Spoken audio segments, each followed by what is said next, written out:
Congressman, I'm going back to the Forest Service because in addition to the fire issues, the Forest Service was about 10% of the workforce was let go by Doge.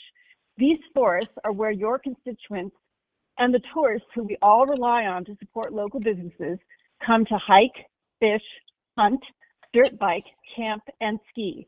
If the firings proceed, they will affect not just fires, but every aspect of recreation on public land, including maintenance of roads, trails, restrooms, and campsites, the availability of guidance from rangers, and search and rescue capacity.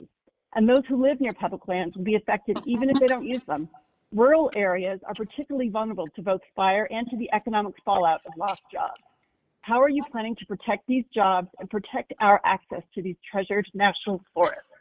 Well, thank you very much, and I agree with much of what you said, and that's why from the very beginning of my first term a couple years ago, I made getting additional resources for the Forest Service a very top priority, and we have in fact brought unprecedented resources for forest protection and for all of the different things that you talked about.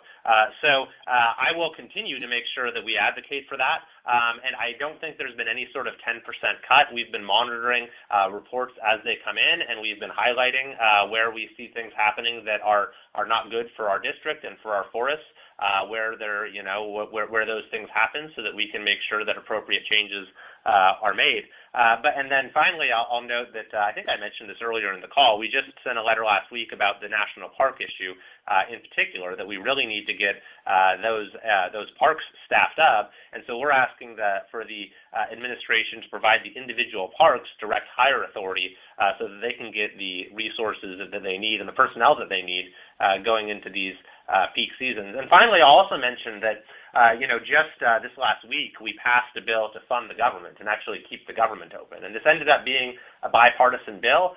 You had some kind of, I guess, maybe extremes on both sides who were against it and wanted to shut the government down. I didn't think that was the responsible thing to do. So I supported bipartisan legislation that ended up also being supported by Chuck Schumer over in the Senate, at least advancing it to a final vote, in order to keep the government open and to keep it funded. And as part of that continuing resolution, there was actually an increase in pay for federal firefighters.